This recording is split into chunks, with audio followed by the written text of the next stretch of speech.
Hi, my name's Julia Carter. I'm 43 this fall.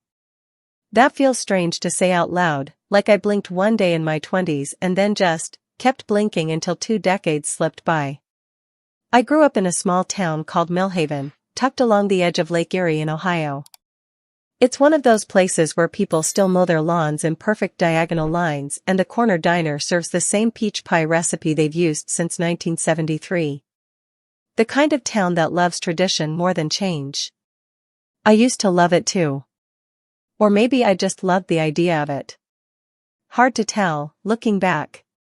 Right now, I'm sitting by the window of my cabin, wrapping my hands around a chipped white mug filled with strong black coffee. Outside, the early sun is crawling over the lake, sending shivers of gold across the rippling water. It's quiet here. Peaceful. But that's not the kind of quiet I want to talk to you about today. I want to tell you a story. It's not one of those neat, tied-up in-a-bow stories. It's a little jagged, a little messy, and if I'm being honest, still tender in places I thought had already scarred over.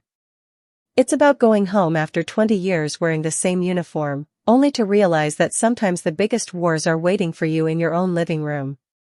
You ever wonder about the word homecoming? It sounds so warm, doesn't it? Like fresh bread out of the oven, like the porch light always left on for you. I did. For years, through sandstorms, field tents, endless strategy sessions at 2 a.m, I kept replaying this mental reel of my return. How I'd drop my bags at the threshold, and my family would rush up, arms wide, tears bright, pulling me in like they'd never let go again. Funny how our minds will feed us fairy tales to keep us going. But here's the real question. Have you ever built up a moment so long, so big in your mind, that when it finally arrived, it just fell apart right in your hands? That's what happened to me. I had pictured every second of stepping back into my childhood house on Cedar Lane. The cracked brick walkway, the squeaky porch swing that always needed a fresh coat of white paint, even the faint scent of Mom's homemade cinnamon rolls drifting through the open kitchen window. I held on to that for dear life. Because out there, across countless borders and dusty roads, that picture kept me anchored to something that felt like it might still be waiting. Turns out, memory has a cruel way of smoothing over the sharp edges. Because when I finally pulled up that long driveway, with my duffel digging into my shoulder and a tiny box of gifts balanced in my hand, gifts I'd chosen so carefully on base, thinking how they'd smile, I realized the house looked smaller. Almost shrunken, like it had been washed too many times and the fabric of it had worn thin. I stood there a moment, feeling awkward in my own skin. The wind rattled dry leaves along the sidewalk. A lawn sprinkler nearby sputtered and hissed.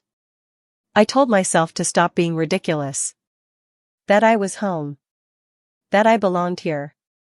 I even ran my fingers through my short pixie cut like it was going to somehow neaten up the messy nerves fizzing in my chest.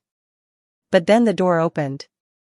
And instead of that warm, tearful rush I'd carried with me through 20 years of military deployments, I got Sophie. My kid sister. Her hair was swept up in a neat bun, probably fresh from work planning some glittery gala I couldn't afford to attend. Her eyes flickered, surprise mixing with confusion, and the corners of her mouth twitched like she couldn't decide on a smile. Jules? Her voice cracked like she wasn't sure I was real. Then she gave this tiny laugh that didn't sound happy. I thought maybe you were a ghost. Guess not. I tried for a light grin, lifted the box in my hand. Brought a little something from the base. Figured it might give me a head start on being welcome. She stepped aside to let me in, but the hesitation in her shoulders was impossible to miss. You didn't call, she murmured. Yeah, I know. I thought it'd be a nice surprise. I let out a soft laugh that sounded too close to a sigh. Guess surprises are overrated. The inside of the house smelled faintly of lemon cleaner and roasted chicken. A familiar smell that made my chest ache, but also felt foreign all at once. The floorboards creaked under my boots, scuffed old things that had walked more miles than I could ever count.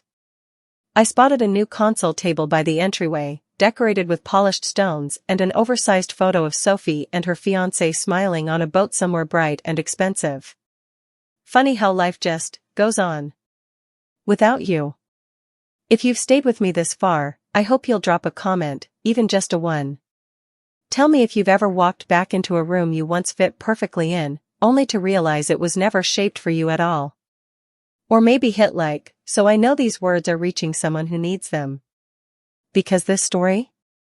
It's just getting started. The real twist isn't how my homecoming failed. It's how standing in that hallway, with Sophie fussing awkwardly at a stray speck of dust on the mirror, I understood for the first time that the girl who once lived here, who once thought love was automatic and belonging was guaranteed, didn't exist anymore. And maybe that was the smallest heartbreak of all. Or maybe it was the very thing that finally set me free. I was about 9 when I started to understand that love in our house didn't spread itself out evenly. Back then, life in Millhaven felt simple on the surface. Our little white cottage sat just off a quiet road that dipped toward Lake Erie. In the summer, dragonflies would hover over the driveway, and if you listened close enough at night, you could hear the soft churn of boats cutting across the water. I'd spend hours on our sagging front porch with my knees pulled to my chest, a pencil tucked behind my ear, sketchpad balanced across my thighs. My mother, Linda, liked to fuss around her tulips that lined the edge of the yard. Yellow and soft blue, they were her pride. She'd hum little half-songs I never quite caught the tune to, snipping dead leaves and gently pressing soil back into place. Meanwhile, inside, my dad Greg would be half listening to some baseball game on the crackling radio in the kitchen, waiting for Mom to bring him a glass of sweet tea. His voice would drift through the screen door, low and casual, every now and then calling out stats like I should be impressed. But me? I wasn't thinking about batting averages. I was usually lost in drawing the world the way I wished it looked. Maybe that was my first mistake, thinking if I could just get it right on paper, real life might catch up. Sometimes I'd glance back through the open doorway, hoping to catch Dad watching me, maybe nodding like he was proud of the way I shaded in the lake's ripples. Most days, he didn't notice. Or if he did, it was only to sigh that I'd better not get dirt on my shorts. Isn't it funny how small moments like that, moments you barely register at the time, stack up quietly until they start telling you a story about yourself you never intended to write? Sophie, on the other hand, never had to wonder if she was seen. She came along 3 years after me, a squirmy pink baby with wide eyes that seemed to charm everyone instantly. Even then, I understood my role. I was the steady one. The one who could pour her cereal, tie her shoes, promise her monsters didn't live under the bed. The dependable big sister. By the time she was 5, Sophie was already pirouetting across the living room in sparkly purple leotards, hair pinned up in a fancy twist Mom painstakingly learned from a magazine tutorial. Dad would beam at her, clap along to whatever off-key tune she was humming. Sometimes, he'd even record her on this bulky old camcorder, the kind that left your shoulder sore from holding it too long. I was in the background of those tapes, more often than not. Holding the curtain aside so the light would be just right on Sophie, or sitting crisscross on the floor, half forgotten, sketching. Occasionally I'd look up and catch my own reflection in the glass of the entertainment center. A skinny kid with a shaggy ponytail and a hopeful look that, embarrassingly, lingered long after I should have known better. I remember this one particular afternoon so clearly. It was a Friday, end of 4th grade for me. My teacher, Mrs. Ralston, had handed me a bright orange certificate, congratulating me on winning 2nd place in a regional poster contest about keeping Lake Erie clean. I'd drawn a pair of hands cupping a tiny blue fish, water spilling gently between the fingers. She said it was thoughtful and technically lovely, words that sat warm and fizzy in my chest all the way home. I burst through the front door, certificate gripped tight, and found Mom standing at the stove stirring a pot of chicken soup. The scent was rich, heavy with garlic and thyme. Dad was at the table, reading some insurance brochure with half his glasses perched on his nose. I held the paper out to them, cheeks flushed. "Look," I said, practically vibrating. "I got 2nd place." Mrs. Ralston said I might have a real knack for art. Mom blinked, gave me a small smile that didn't quite reach her eyes. "That's wonderful, sweetie. Did you wash your hands before grabbing that paper? Soup's almost ready." Dad didn't even look up. Second place, huh? Well, that's nice. He flipped a page, frowning. But you always did doodle a lot. Maybe next time shoot for first, yeah? Something small curled up tight inside me then. I still remember the feeling, sharp and a little cold, settling right under my ribs. I nodded and set the paper on the counter, next to a pile of coupons, watching it sag under the weight of everything it wasn't. Later that evening, Sophie came bursting into the kitchen holding a shiny trophy almost as big as her head. She'd won her little dance recital's most spirited performer. Mom clapped her hands together, eyes shining, while Dad stood and gave her a bear hug that lifted her clear off the floor. I hovered by the fridge, tracing patterns into the condensation of my water glass. No one asked about the contest again. The orange paper was still there the next morning, damp with a ring from someone's mug. It's strange, isn't it, how kids will mold themselves around what they think they have to be loved. I decided right then maybe art was just something for me, something private. I could keep winning second place forever, and that'd be okay, because at least disappointment was easier to handle when you braced for it. I wonder now if that's why the uniform came so naturally later on. Clear lines, strict rules, medals that couldn't be brushed aside on a cluttered counter. Proof in metal and ribbon that couldn't be ignored. But that's a story for another part of this. Because what I didn't know then, standing in that sunlit kitchen with chicken soup bubbling on the stove, was that someday I'd come back with more than a paper certificate. I'd return wearing decades of sacrifice stitched right over my heart, and still find the same emptiness waiting to greet me. And that, my friend, is when the real hurt began. Sophie was always the light one, the easy one. That's how I thought of her growing up. Even her laugh seemed a little brighter, like it was tuned to a frequency that could pull people in without her trying. She had this bouncy chestnut hair that Mom loved to twist into little braids, dotted with tiny butterfly clips. I remember sitting on the edge of the bathtub, legs swinging, watching them in the mirror. Mom's fingers worked quick and gentle, and Sophie would beam at her reflection, tilting her head side to side to make the clips shimmer. Meanwhile, I'd twist the ends of my own plain ponytail around my finger and pretend it didn't matter. Funny how kids take stock of these tiny moments, store them away like clues to a bigger truth no one spells out. By the time Sophie was in middle school, she'd become the golden child without anyone needing to declare it. She had a way of making people laugh at dinner, telling little stories from school that somehow made even Greg pause his rant about premiums going up again. I'd be there too, of course, scooping mashed potatoes onto my plate, trying to smile, hoping someone might ask about my day. But somehow the spotlight always ended up pointed at Sophie. She did love to keep it. I don't blame her for that. Who wouldn't? There was this one summer afternoon that sticks with me more than I care to admit. Sophie was 13, I was 16. It was blistering hot, air thick with humidity that made your skin feel sticky before you even stepped outside. Mom had thrown together pitchers of raspberry lemonade, slices of lemon floating like lazy little suns. I was in the garage, grease smudged across my cheek, head buried under the hood of my old Chevy Impala. That car was my baby, even if it wheezed more than it roared. I'd saved 2 summers' worth of mowing lawns and hauling bricks for old Mr. Delaney just to buy it off a neighbor who was moving to Florida. I remember hearing Sophie's voice drifting through the open window, light and musical. She was on the phone with her best friend, giggling about some boy from summer camp who'd apparently texted her nonstop. She caught sight of me wiping my hands on a rag and gave me this mischievous grin. Then she leaned against the doorframe, eyes twinkling. "Jules, wanna hear how many times Jason texted me yesterday?" I shrugged. "Sure." She rattled off some ridiculous number. 35. I tried to look impressed, but inside, I couldn't help wondering what it must feel like to be so effortlessly wanted. A few weeks later, Sophie flunked a math quiz. Not bombed it spectacularly, but enough that she was terrified Dad would yank her phone privileges. That night, she came into my room, tears balancing dangerously on her lower lashes. "Can you help me fix this?" Her voice was so small. I didn't even hesitate.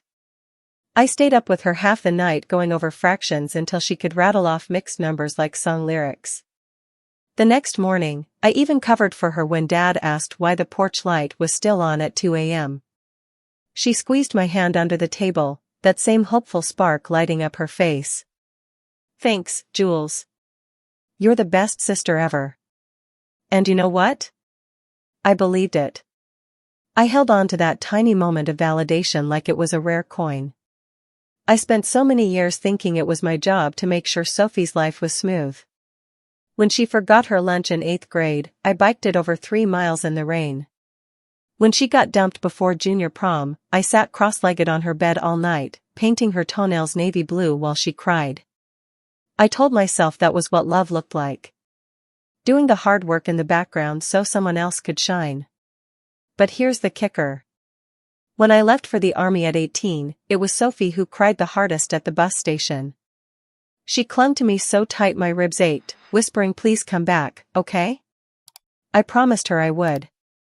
I meant it. We tried to stay close after that. Letters at first. Handwritten, with curvy hearts dotting the I's.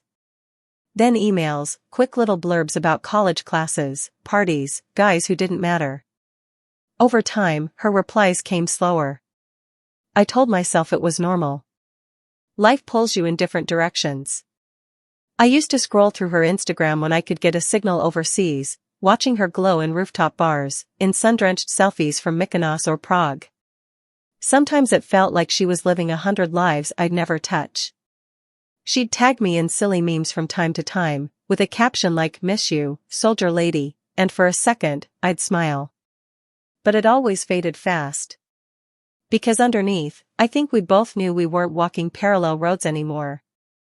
Hers wound through glittering cities, laughter echoing down well-lit streets.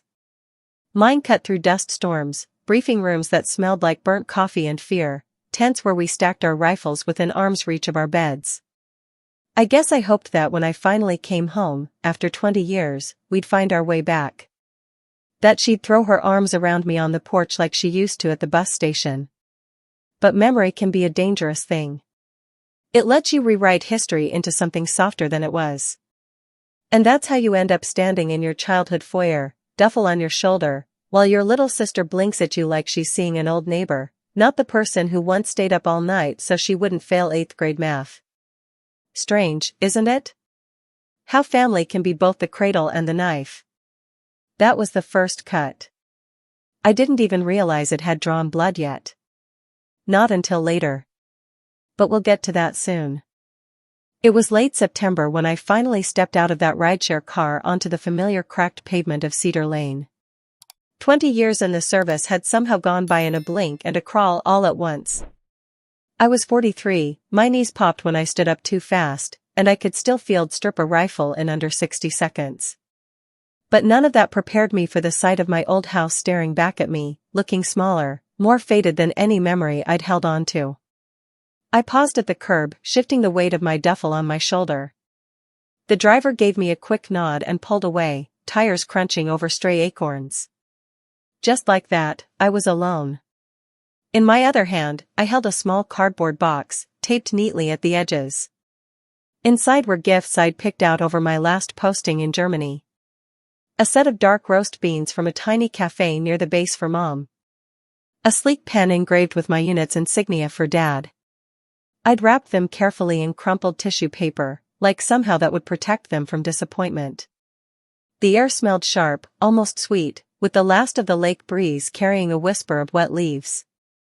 I glanced down the block and saw Mrs. Mallory still had her garden gnomes lined up along the walkway. Same crooked little faces, same chipped paint. Some things apparently didn't change. But the house, that felt different. The shutters that Dad used to repaint every other summer had lost their color, sun-bleached to a tired gray. One gutter hung just slightly loose, and a tiny sprout of weeds curled out from the seam. I took it all in, feeling a pinch in my chest that wasn't entirely pleasant. Isn't it odd how you can yearn for something for years, then when you finally stand in front of it, all you notice are the cracks? I made myself walk up the path. The stones wobbled under my boots, loose from too many winters. At the porch, I paused again, just breathing. I imagined the door swinging open to Mom's bright laugh, her arms wide. I imagined Dad clapping me on the shoulder, proud even if he couldn't quite say it. Sophie squealing my name. Maybe I should have known better. Expectations are just disappointments waiting to be stamped with a date. Still, I knocked, then shifted awkwardly from foot to foot. I felt painfully aware of my short-cropped hair, the lines that had settled around my eyes, the way my uniform jacket didn't quite hide the years etched into me.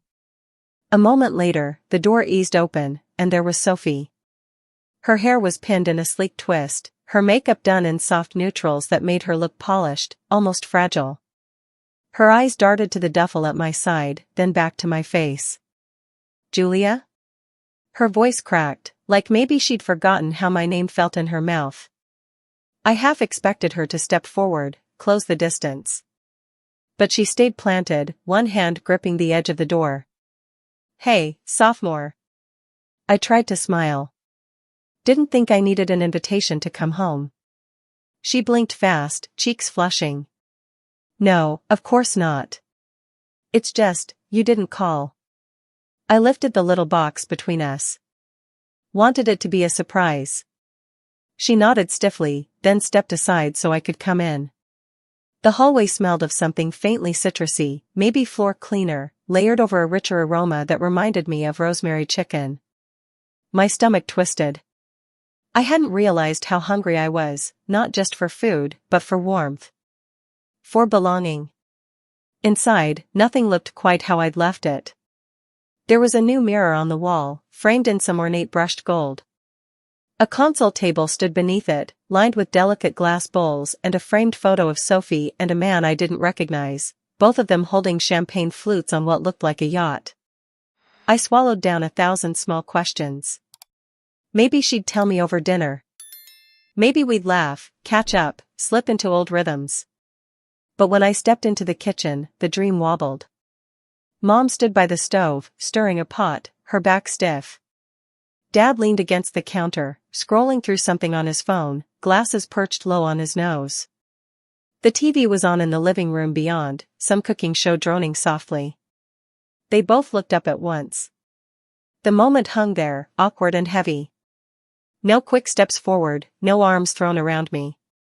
Just two pairs of eyes taking in my uniform, the lines around my mouth, maybe the ghost of all the places I'd been that they couldn't picture. Mom was the first to speak. "Oh. You're here."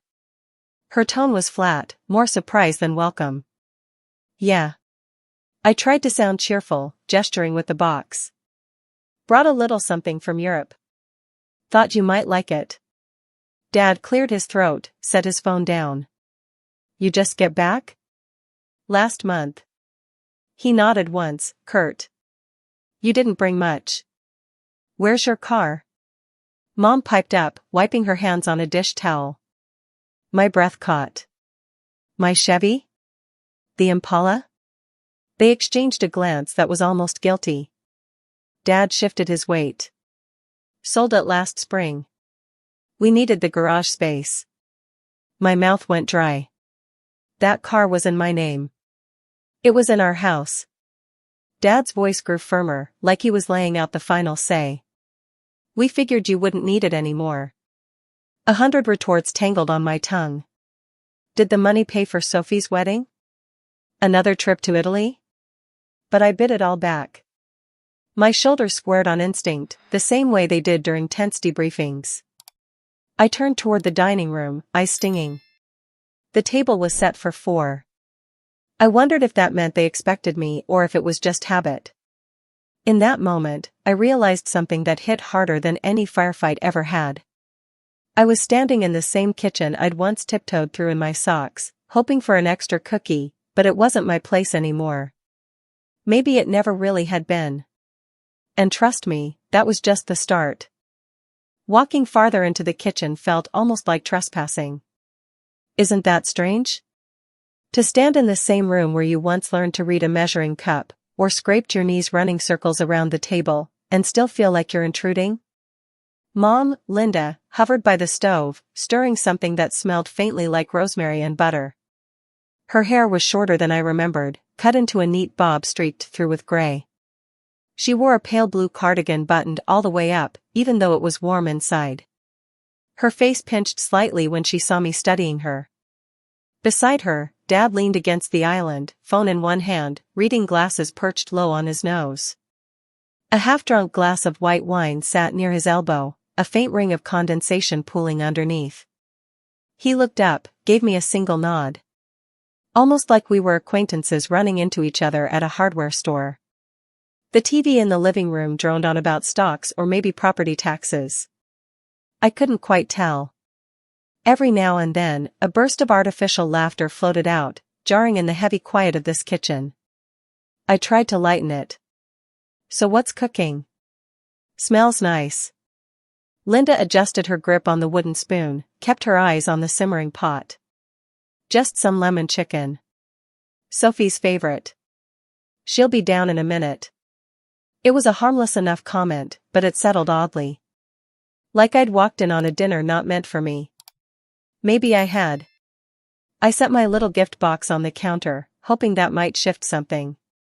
Brought you both a few things from Germany. Coffee from this tiny family roaster in Garmisch. Thought you'd like it. And a pen for you, Dad. Has my division crest on it. Mom gave a polite sort of smile, reached out to lightly touch the box. Oh, how thoughtful. Dad just squinted at it, then at me. Your old fatigues? Thought you'd show up in something dressier, after all that time away. My hand instinctively went to smooth down the front of my uniform shirt. It was pressed, best as I could manage, the little metal pins on my collar catching the overhead light. Not my dress blues. Those were folded in a cedar trunk back at the base. Somehow I'd imagined this would be informal enough for the people who changed my diapers. Shows how little I understood.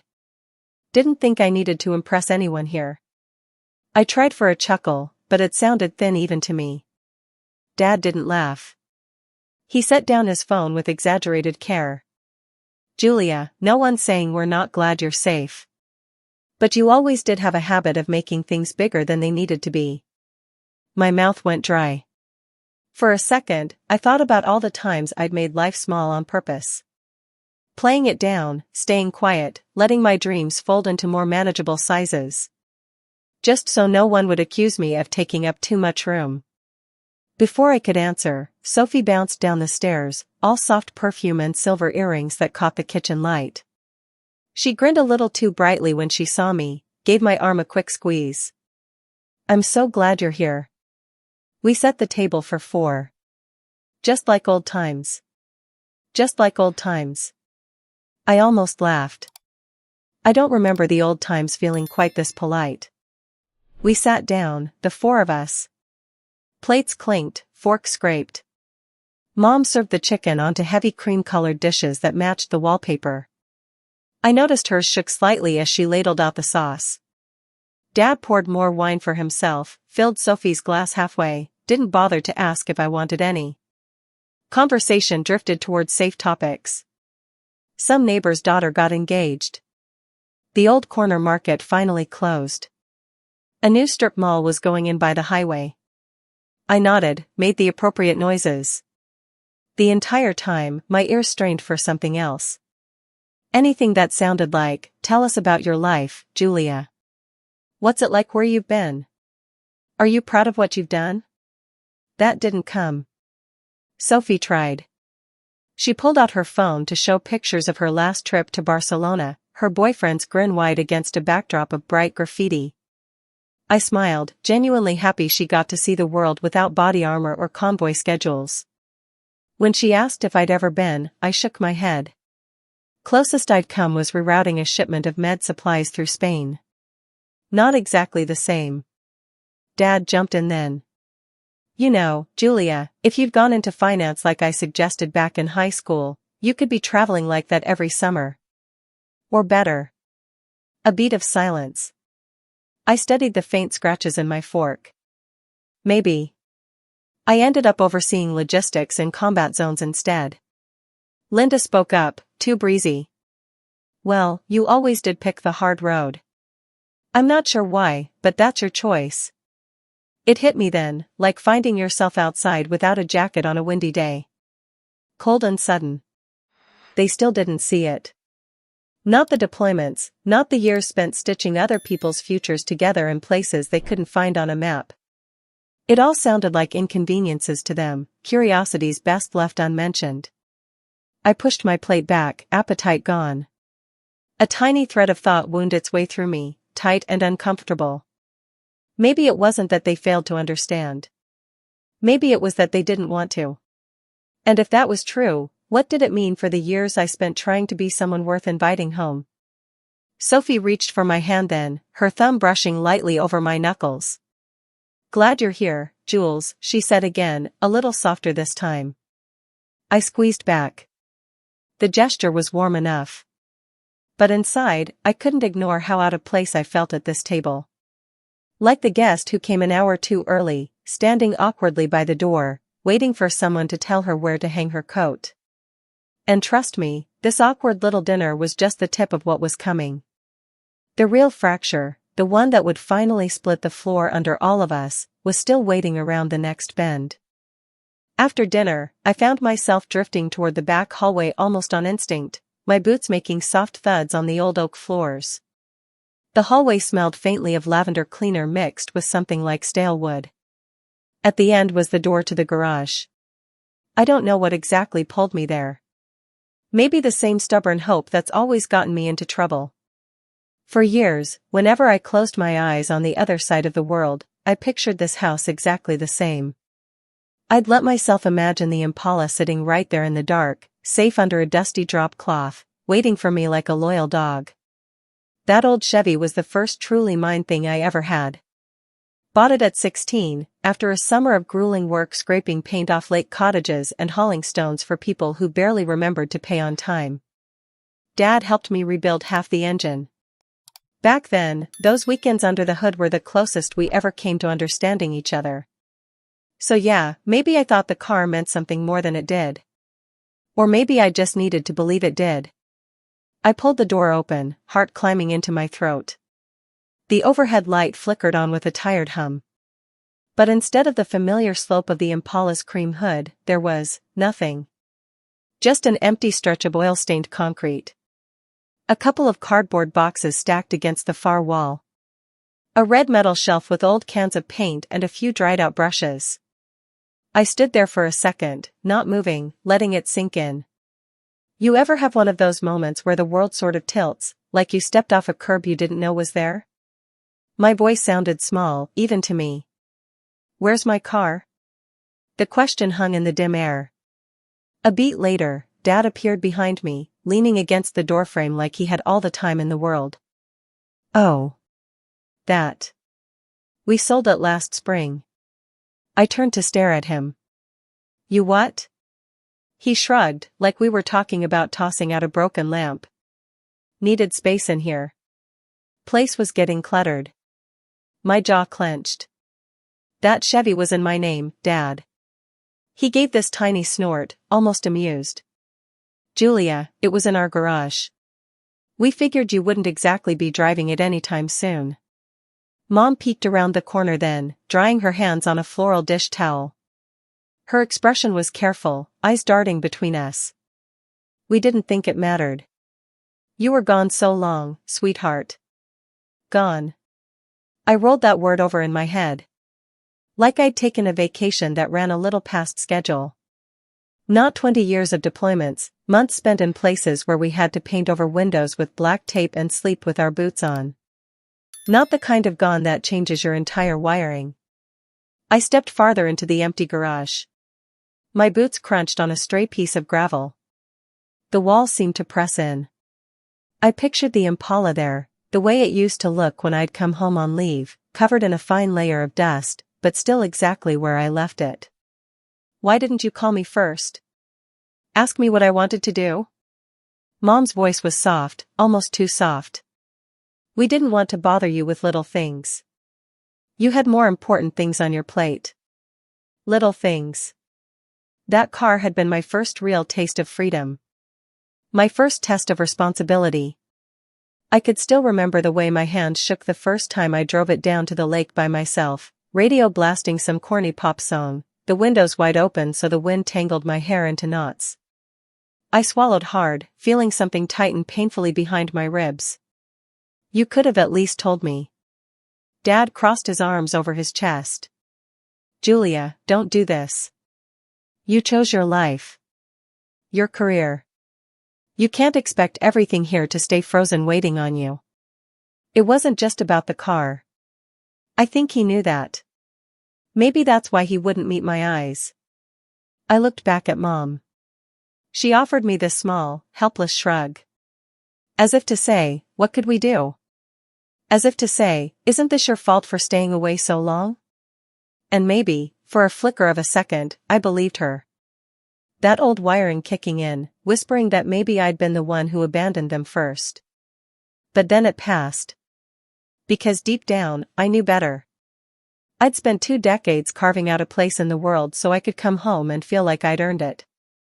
Only to find there wasn't a home left to claim. You ever wonder about that? Whether some of us keep chasing belonging because we've never actually felt it, even in the places that were supposed to be safest? I took a long breath, letting it fill my lungs in the cold, hollow garage. Then I set my hand on the workbench, the same one Dad and I had stained with oil and laughter years ago. My fingers brushed over a faint mark where I'd carved a tiny J+C. I left it there. Didn't say another word. Because sometimes the fight isn't worth it. Sometimes all it does is reopen old wounds that never really healed. I stepped past Dad on my way back into the house. He didn't move aside. We brushed shoulders, and it felt like 2 strangers bumping into each other in a grocery aisle. And that's how I knew. This was just the first of many small betrayals waiting for me inside these walls. The car was gone, but worse things were still to come. I could feel it. Like thunder rumbling somewhere far off, promising it was only getting started. Dinner had settled into an awkward lull, the kind where forks keep scraping plates mostly just to fill the silence. I pushed the last of my potatoes around, not really tasting them. Every now and then, I'd catch Mom's eyes flicking toward me, then darting away like she'd been burned. Sophie tried to keep things light, talking about a big conference her company was planning in Chicago. Her voice bubbled with enthusiasm, but her smile was tight at the edges. It was Dad who finally broke whatever fragile truce we'd been holding. He set his fork down with a faint clink, wiped his mouth with a napkin, then leaned back in his chair, arms folding across his chest. You know, Julia, you were always so determined to do everything the hard way. I looked up slowly, my heart already tightening like it knew where this was headed. He continued, his tone somewhere between pity and annoyance. I tried to set you up for a smoother road, didn't I? Tried to nudge you toward business school, a steady track. You had the grades, you had the mind for it. Could have been running a firm by now. Maybe even living downtown in one of those fancy condos. Traveling for pleasure, not because some government order shipped you off. Mom let out a tiny sigh, as if agreeing but too tired to say it outright. I held my breath for a second, hoping maybe, just maybe, he'd end it there. But he didn't. Instead, he leaned forward, resting his elbows on the table like we were at some casual Sunday brunch. The lines on his forehead deepened. But you picked the barracks over the boardroom. Camouflage instead of a corner office. That's on you, Julia. We didn't send you away. You chose it. There it was. That little shove I hadn't realized I'd been teetering on the edge of needing. For a heartbeat, no one spoke. Even the TV in the living room seemed to hush, commercials muting themselves out of respect for the quiet wreckage Dad had just laid down. I felt my hands clench in my lap, knuckles whitening. I thought about the countless nights I'd spent halfway across the planet, studying strategy maps under a single buzzing bulb, ration packs littering the table. The radio crackling with urgent voices, always someone else's crisis to patch up. I'd told myself all that sacrifice was so I could come back here someday, stand in this kitchen and be part of something steady. Guess I'd read that script wrong. I cleared my throat, but my voice still came out rough. I gave 20 years, Dad. That was a lifetime, you realize that? I missed birthdays, holidays, all so you could be proud if I ever made it back. Dad shook his head, almost dismissive. No one asked you to. We never told you to run off chasing some uniform. I stared at him. My heart felt like it was cracking open, something raw and stinging leaking out. You didn't stop me either. You didn't once say you were proud. Mom fiddled with her wine glass, eyes on the swirling liquid instead of me. We respected your independence, honey. You were always headstrong. Respected. That word sounded hollow, like a polite excuse for all the years they didn't pick up the phone, didn't bother to send a birthday card when I turned 30 in a tent in Kandahar. Sophie reached out, her fingertips brushing my wrist. Jules, please. Let's not fight.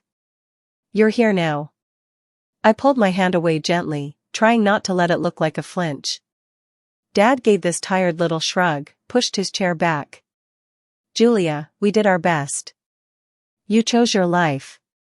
Maybe you ought to keep living it where it suits you best. That landed so cold it might as well have been ice dropped down my back. You ever notice how sometimes the deepest cuts come from words that sound almost reasonable? Like because they aren't shouted, you question if they're really meant to wound at all. But they do. Trust me. I pushed my chair back slowly. It scraped against the floorboards, an ugly sound that seemed to echo down the hallway. I stood, took one last look at the table, at Sophie's wide eyes, Mom's pinched expression, Dad already half turned toward the living room. I wanted to say something clever. Something that would make them realize in an instant what they'd let slip through their fingers. But the words weren't there. So instead, I just stood up a little taller, shoulders straight the way the army had drilled into me long before I'd ever earned a rank worth noting. I'm gonna get some air. My voice was calm, almost too even. No one tried to stop me. As I walked past the TV, it crackled back to life. Some anchor was laughing about football scores, oblivious to the little family drama unraveling right here. Funny, isn't it? I'd seen firefights dissolve quicker than this quiet collapse. I stepped out onto the porch, pulled the door shut behind me with a soft click that sounded an awful lot like finality. The evening air slapped my cheeks, cool and slightly damp, carrying the smell of fallen leaves. And just like that, something in me settled. It wasn't relief. Not forgiveness. Just this sharp understanding that I'd been trying to plant roots in soil that never once tried to hold me. If that stings, good. It should. Because this is where the story stops pretending it's going to turn out the way I once pictured. Trust me, the next part? It's where everything truly shifts. By the time I left my parents' house, the sky had already dipped into a kind of dusky violet. Streetlights buzzed to life one by one, little halos of pale gold on cracked sidewalks. I walked a few blocks with no clear plan, just needing to keep moving. The air smelled like wood smoke mixed with damp leaves, the kind of scent that would have once made me nostalgic. Now it just made my chest tight. I stopped under an old oak tree, pulled out my phone, and stared at the screen until it finally blurred. I knew I couldn't spend the night in some cheap motel on the outskirts of Millhaven. It wasn't about money, though Lord knows the army doesn't exactly send you home with yacht money. It was about not wanting to be alone in a room that smelled like bleach and disappointment. I needed something steadier. Familiar in a way that didn't involve awkward silences around a family table. My thumb hovered over a few old contacts. Squad mates spread across the country, numbers that hadn't buzzed in months, maybe years. Then I switched over to the Veterans Resource app. The little blue icon with an eagle logo had been sitting on my phone forever, half forgotten. I tapped it open and scrolled until I found a shelter about 40 minutes south. Transitional housing for veterans, newly out or stuck between stations. I filled out a quick intake form. They responded in less than 10 minutes with an address and a room number. No judgment. No long explanations needed. Isn't it strange how sometimes strangers give you more grace than the people who raised you? I called a ride. The driver didn't say much, just nodded when I gave him the address and let me stare out the window in peace. We rolled through stretches of farmland gone dark, an occasional barn light burning in the distance. I thought about all the places I'd slept in 2 decades.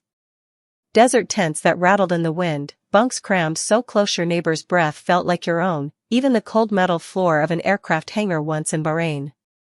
The thought of a plane caught in a quiet room didn't scare me. In fact, it almost sounded good. The shelter sat on the edge of a sleepy industrial town. A long squat brick building with a fresh coat of navy paint and big glass doors that shone under bright security lights. Inside, it smelled like floor wax and coffee. A TV near the reception desk played muted highlights from some hockey game. A couple of guys in faded hoodies sat slumped in waiting chairs, talking low. A young staff sergeant with tired eyes and a clean-shaven jaw sat behind the counter. He wore a maroon polo with the facility's crest stitched over his heart. His name tag read Henley. "Evening, ma'am."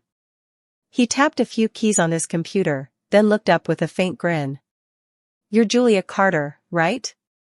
We've got you in 12B. Here's your keycard, mess is down the hall. Dinner runs till 2200. I took the card, smiled back because he was trying, and that counted for something. "Thanks, Sergeant. Though honestly, just Julia is fine." He gave a small laugh. "Old habits." He reached into a basket, pulled out a little wrapped muffin. "Figured you might be hungry." My throat tightened in a way I didn't expect. I took it carefully, nodded my thanks again, and headed down the hall. My room was simple. A narrow bed with a blue quilt, a battered dresser, and a tiny desk tucked under a window. The overhead light buzzed faintly. When I set my duffel down, the sound of it landing on the floor felt almost too loud. I sat on the edge of the bed, stared at my hands. They were rougher than I remembered, knuckles still faintly scarred from old field days, nails cut short, a bit of grime under one from the long walk earlier. Funny the little things that stay with you. I turned them over and over, palms up, palms down, almost like I was trying to read them. Looking for lines that could tell me where exactly I went wrong. I set the muffin on the nightstand and reached for my phone. No missed calls from home. No messages from Sophie. The silence wasn't new, but tonight it felt heavier, more official somehow. Like a verdict stamped in red. You ever think about how quiet can be louder than yelling? How it says everything by saying nothing at all? Eventually I forced myself up, splashed some cold water on my face in the tiny bathroom, and changed into a soft gray tee and sweatpants. I padded down to the mess hall, which was little more than a wide room with folding tables and a counter at one end. The overhead lights were warm, not the harsh fluorescent kind, and someone had taped up a paper banner reading "Welcome Home Vets" in chunky block letters. I fixed myself a tray of meatloaf and mashed potatoes, sat at an empty table, and tried not to look too obviously alone. Across the room, 2 guys were laughing about something on a phone screen. A woman with close-cropped hair and a sleeve tattoo of poppies sat quietly by the wall, scribbling in a notebook. No one stared at me. No one questioned why I was here. It was the gentlest acceptance I'd felt all day. Halfway through my dinner, I realized my shoulders weren't so tight anymore. I wasn't bracing for someone to judge the way I chewed or ask why I hadn't settled down with a husband and 2 kids yet. I was just there. Eating. Breathing. Existing among people who knew how heavy a backpack could be even when it wasn't full of gear. And that was oddly comforting. Later, back in my room, I stood by the window, the night pressing in soft and cool. A street lamp buzzed outside, casting a pale halo on the asphalt below. I found myself whispering a quiet promise to nobody in particular. "You're okay. You're still standing. That counts for something." It wasn't forgiveness. Not yet. Maybe not ever. But it was a start. And it turned out, the next morning would bring a surprise that would test every fragile stitch holding me together. But that's a piece of the story I'll tell you soon. Trust me, you'll want to hear it. I woke the next morning to pale light cutting across the small shelter room, landing in stripes over the blanket twisted around my waist. It was that cool gray kind of morning that smelled faintly like damp concrete when I finally cracked the window. Somewhere down the block, a delivery truck let out a groaning brake squeal, followed by a distant bark. Everyday sounds, almost comforting. For a moment, I just sat there on the edge of the bed, feet on the chilly floor, palms braced on my thighs. My body still carried that low hum of always being ready to move. I'd been out of uniform officially for 3 weeks now, but apparently my nerves hadn't gotten the memo. I pulled my phone from the nightstand, half hoping, half dreading to see a missed call from home. Maybe Sophie, maybe even Dad with some half-hearted "hope you're okay." But there was nothing. Just a few spam emails and a weather alert warning about thunderstorms later that night. Isn't it funny how after all the literal storms I've sat through, rattling tents, sand stinging every inch of exposed skin, this small electronic notification still made me uneasy? I sighed, stretched until my back popped, and padded over to the tiny sink to splash cold water on my face. My reflection stared back, older than I remembered. Hair cropped close to my skull, faint shadows under my eyes, small lines bracketing my mouth. Not bad, just seasoned. Lived in. I traced one faint scar by my ear with a fingertip. Afghanistan. Could have been worse. When I walked down to the mess hall, the place smelled of burnt toast and overbrewed coffee. A young vet with a shaggy dark beard was talking animatedly to Henley behind the counter, waving around a half-unwrapped protein bar like it was some golden ticket.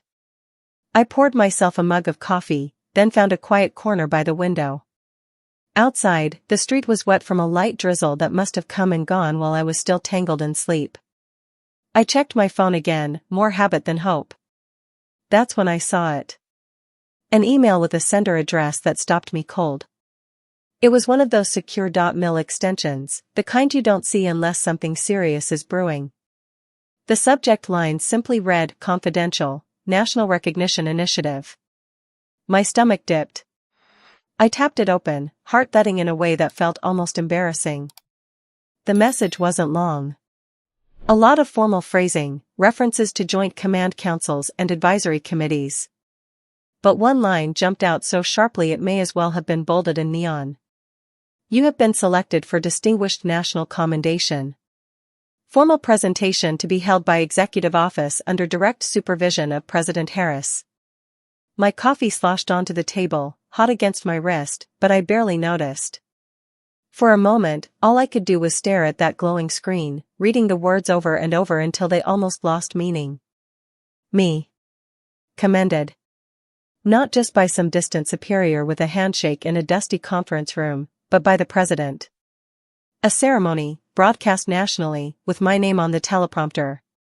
I didn't know if I wanted to laugh or be sick. You ever have your whole sense of worth get recalibrated in a single breath?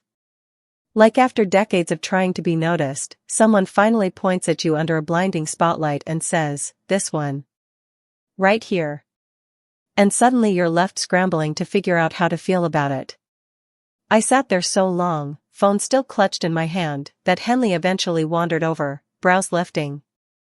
"Everything all right, Julia?" I blinked up at him, managed a small, shaky grin. "Yeah. Just news. Big news." He nodded like he understood more than he probably did. Sometimes that's all it takes, though. Someone standing there, offering nothing but quiet space so you can process. Back in my room, I reread the email, each pass feeling more surreal. It included a list of instructions, security briefings, clearance confirmations, an RSVP link that felt comically normal for something this huge. Like I was being invited to a backyard barbecue, not a nationally televised ceremony. I clicked confirm attendance almost on autopilot. The little green checkmark that popped up felt both absurdly trivial and weirdly momentous. A memory floated up then. Me at 16, sprawled on the floor of my bedroom with a dog-eared notebook, writing out reasons why I should enlist. Number 7 had been maybe then Dad will finally be proud. I wanted to laugh and cry at the same time. Because here I was, decades later, about to stand shoulder to shoulder with generals and dignitaries, getting a medal from the president himself. And I still wasn't sure my family would bother tuning in. I lay back on the thin mattress, phone resting on my chest. The ceiling was a plain stretch of off-white tiles, one with a faint water stain shaped like Florida. I found myself whispering into the empty air. Look at you now. Look at all you've done. Even if nobody else says it out loud. The words weren't for my parents, or even for Sophie. They were for me. Maybe the first time I'd ever really spoken to myself that way.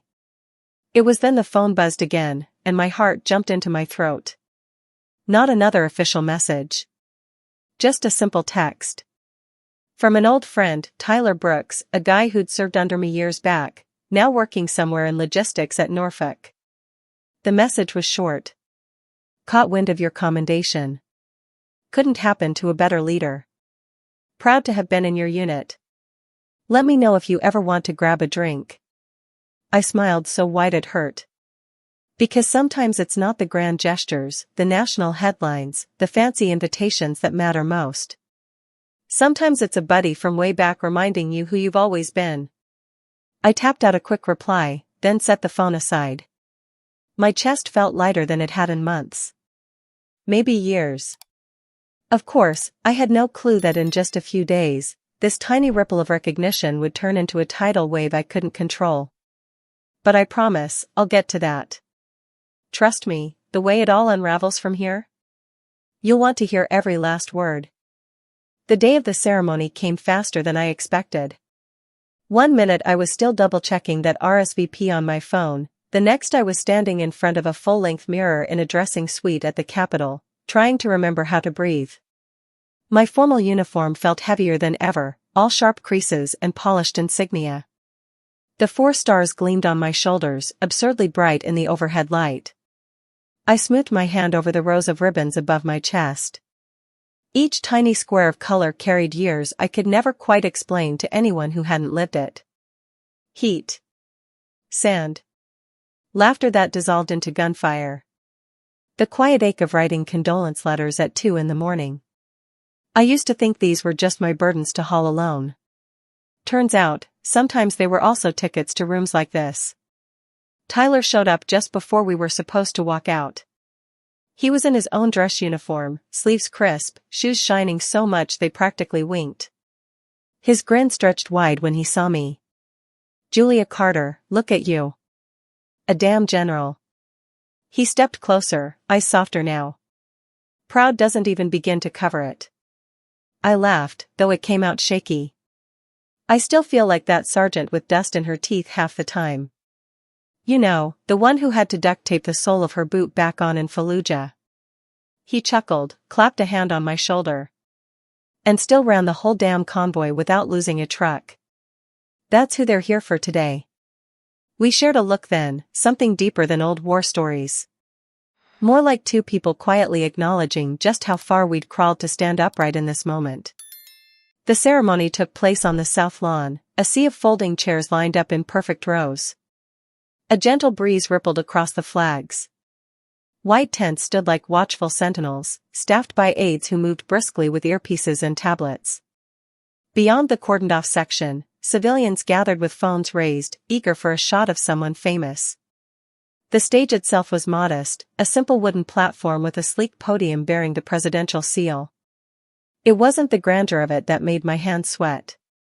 It was knowing who would stand behind that microphone in about 15 minutes, reading my name. I waited in the wings with Tyler. Around us, other honorees mingled, high-ranking officers, decorated intelligence analysts, a few folks in dark suits that probably held more secrets than the Pentagon vault. Everyone kept glancing at the stage, at the line of cameras pointed straight at it. I kept thinking about the kid I used to be. Sitting cross-legged in my bedroom in Millhaven, sketching out plans for a future that never quite looked like this. Back then I thought medals were proof of being brave. Now I know they're really proof that you kept showing up, even when every part of you was tempted to quit. Suddenly an aide with a crisp bob haircut and a slim tablet appeared at my side. General Carter, they're ready for you. My throat felt dry. I nodded, stepped forward. Tyler gave my hand a squeeze. Go knock 'em dead. As I mounted the steps, the applause started, gentle at first, then swelling.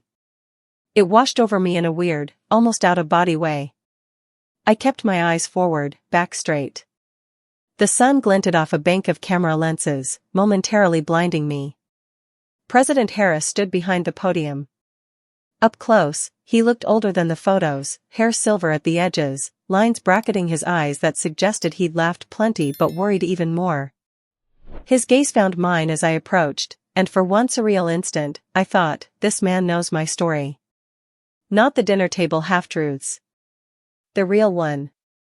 He waited until the applause tapered off, then smiled.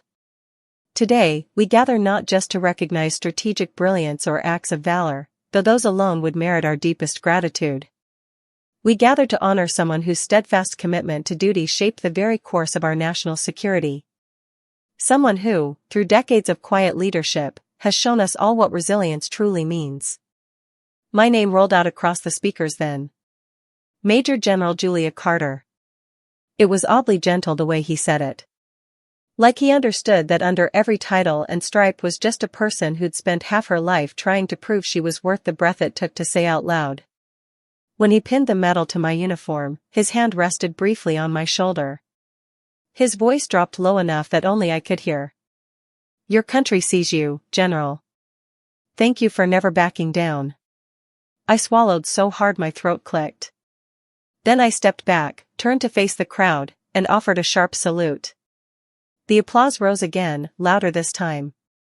Somewhere in that sea of people, someone whistled. Flashbulbs popped, little bursts of light that felt almost too bright. In that instant, all the moments I doubted myself flooded back. The long nights alone in barracks, the bone-deep exhaustion after 36-hour planning ops, the sting of Dad's voice telling me no one asked me to choose this life. And here I was. Chosen. Named. Witnessed in a way my own family never could seem to manage. You ever think about how sometimes you have to stand in front of strangers to finally feel seen?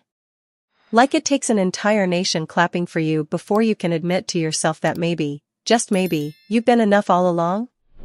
I didn't linger after the cameras cut. Tyler caught up with me at the bottom of the steps, eyes a little shiny. Damn, Carter. That was something. I let out a shaky laugh. Think the folks back in Millhaven caught it on TV? He bumped my shoulder. Doesn't matter if they did. Look at you. The whole damn country just did. I glanced back once at the stage, the rows of flags lifting in the breeze. Then I turned away. Because in that moment, I realized this ceremony wasn't the finish line I'd once thought it might be. It was something better. It was the start of me finally owning my story, no apology, no shrink wrap, no need to make it smaller so it fit inside someone else's comfort zone. And trust me, the ripple from that day? It was only just beginning. A week after the ceremony, I found myself back at the small rental house I'd taken on the edge of Bayfield, near the dunes. It wasn't anything grand. Just 2 bedrooms, old pine floors that creaked if you so much as breathed wrong, and a back porch that looked out over a scraggly line of cottonwoods. I liked it because it was quiet, because no one here cared that I had 4 stars on my shoulder or that half the country had watched my name scroll across a news ticker. That afternoon, I stood by the kitchen counter with the window cracked open. The breeze brought in the sharp scent of lake air mixed with dry grass. My coffee had gone cold, abandoned on the counter. I barely noticed. My attention was fixed on a single envelope sitting there, worn thin at the corners. Dad's handwriting scrawled across it. I'd carried that letter through 2 different hotel rooms and then to this house, telling myself I'd open it when I felt ready. But standing here now, I realized something important. I didn't actually want to know what was inside. Not anymore. Isn't that odd? How we spend so long begging for a few simple words from people who should have handed them over freely. And then one day, you wake up and realize their approval isn't the oxygen you thought it was. I took the envelope outside to the little patch of gravel that passed for my backyard. The sun was starting to dip, brushing everything with a gentle gold. I pulled a box of matches from my pocket, the cheap kind you get at gas stations. My fingers hesitated over the flap of the envelope, then I gave a tiny shrug. No ceremony. No last-minute second thoughts. I struck a match, touched it to the paper. The flame caught quickly, curling along the edges, darkening the words into a black lace before collapsing to delicate gray ash. I held it until it burned down to my fingertips, then let it drop onto a smooth flat stone. I watched the last threads of smoke twist upward, feeling something in my chest ease. Not joy exactly. More like release. I once thought forgiveness was something grand you gifted to someone else. Turns out, it's more often something small and quiet you give to yourself. Back inside, I sank into the worn armchair by the window, pulling my knees up under me. The house was still, save for the gentle tick of an old wall clock. No TV murmuring in the background, no distant voices. Just me. I thought about that. About how silence used to terrify me. In barracks overseas, quiet meant danger. In my parents' house, it meant disappointment hung heavy in the air. But here, in this modest living room with mismatched throw pillows, silence simply meant peace. I let my eyes drift to the little shelf across from me. It held a small framed photo from the ceremony, President Harris shaking my hand, both of us smiling in a way that was real, not just posed. Next to it sat a clay mug I'd bought at a street fair in Stuttgart, painted with clumsy sunflowers. On the other end was a candle that smelled like cedar. Small things, maybe, but all chosen by me, for me. You ever wonder if we waste half our lives trying to earn a seat at tables we were never meant to sit at? I used to bend myself in 1,000 awkward shapes, hoping it would make someone else comfortable. Now I was finally learning to be at ease in my own company. A soft knock sounded at the front door. I nearly laughed at how my pulse jumped. Old habits. I stood, smoothed my t-shirt, and opened it to find Tyler leaning on the frame, grinning. He held up a paper bag that smelled suspiciously like greasy fries.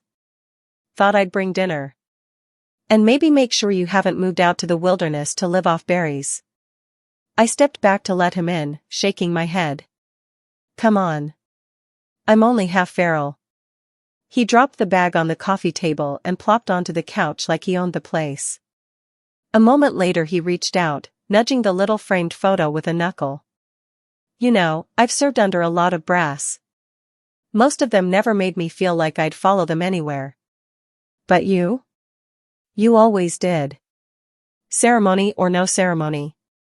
I sank into the chair again, feeling my eyes sting. Thanks, Ty. That means more than you know. We dug into the burgers and fries, trading old stories. Some were funny, others heavy enough that we let them trail off without forcing a neat punchline. Outside, the last light faded completely, and I clicked on a small lamp that cast everything in warm honey tones. At some point, Tyler leaned back, hands behind his head, and studied me. You look lighter, Carter. Different. Like someone who finally put a load down. I thought about the letter, now just ash on a stone outside.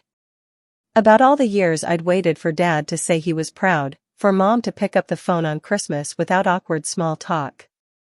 And about how I didn't need it anymore. Maybe I did, I admitted. Maybe I'm finally done trying to reopen doors that always stayed shut. Tyler smiled, slow and knowing. Good. You deserve more than rooms that never made space for you. We sat there a while longer, the two of us wrapped in an easy hush that felt miles away from the rigid silences of my childhood house. This was different. This was a quiet that let me breathe. When he finally left, I stood in the doorway for a bit, watching his taillights disappear down the street. The house behind me was dark except for that single lamp. I turned back, stepping inside, and closed the door with a firm click. No ghosts waited there, no old wounds demanding to be picked open again. And that, right there, was its own kind of victory.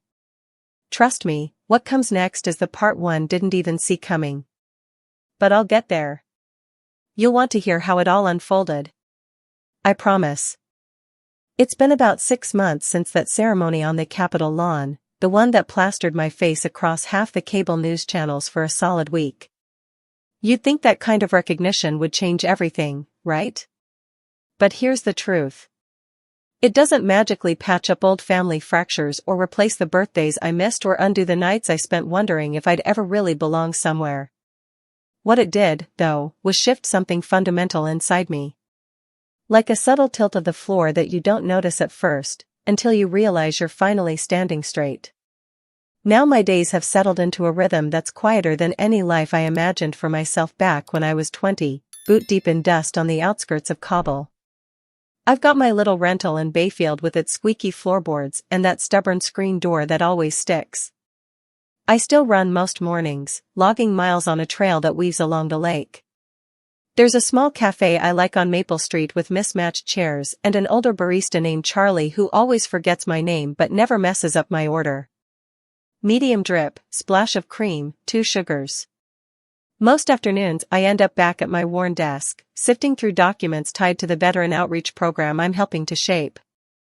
It's funny. All those years leading combat units and strategizing troop movements, and now the work that feels most important is making sure the next wave of soldiers doesn't come home only to find they've got nowhere left to land. I guess it takes walking through your own fire to care about someone else's burns. I talk to Tyler at least once a week. He's still posted nearby and makes a habit of dropping by with takeout or some ridiculous story from the local VA office. The other night he brought over tacos that dripped all down our wrists and we laughed until my sides hurt. Simple moments, but they feel more precious than half the medals lining my dresser. Every so often, I get messages from people I served with. A short "Hey, saw your name on TV, proud of you." Or sometimes longer, raw paragraphs about where they've ended up and how it's not always easy. Those mean the most. Not because they congratulate me, but because they remind me I was never the only one clawing for a sense of worth. Funny enough, Sophie's reached out a few times. Texts mostly. Little updates, snapshots of a farmer's market she visited or a new dog she adopted, tail blurred from wagging. They're careful messages, testing the waters. I respond when I can, but there's no rush on my end. Some wounds don't close neatly, no matter how long you keep the stitches in. And that's okay. I've stopped trying to hurry my own healing just to make someone else comfortable. A couple of weeks ago, I found myself back in Millhaven. Not by choice exactly. There was a small speaking engagement at the local community college. A favor to an old professor who insisted that kids needed to hear about grit from someone who'd lived it, not just read it in textbooks. Driving through town felt weird. Familiar in all the wrong ways. The gas station with the faded awning. The playground where the slide still leaned slightly to one side. When it was done, I drove past my parents' old house. It looked smaller somehow. The paint had started to peel near the gutters, the yard gone to patchy weeds. No one came out. No one even knew I was there. And for the first time it didn't sting. I didn't sit in the driveway hoping someone would pull back a curtain. I just kept driving. Some doors, once closed, stay closed for a reason. That's not cruelty. It's survival. Back home in Bayfield that night, I stood on my tiny back porch with a glass of cheap Pinot, listening to the cicadas tune up like a summer orchestra. The sky was bruised with streaks of orange and indigo. I thought about all the ways life might have gone. About how much of my heart I'd handed over to people who were never equipped to hold it. About how strangely good it felt to be standing there alone and still feel full.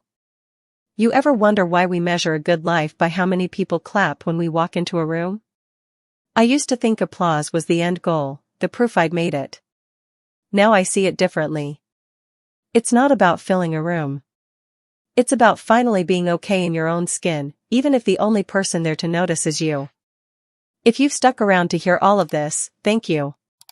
Honestly. I know it's not some fairy tale with a neat ribbon at the end. But maybe that's exactly why it matters. Maybe your story is tangled up too. Maybe you're still figuring out which doors to keep knocking on and which to lock behind you forever. So tell me. Does any of this sound like you? Drop me a comment. Share a piece of your story. Or just tap the like button if all you've got in you today is a quiet nod. That's enough. And if you're curious where all this goes next, stick around. I've got more to tell. Because trust me, life has a way of throwing curveballs when you least expect it. And I've learned I'm not done being surprised.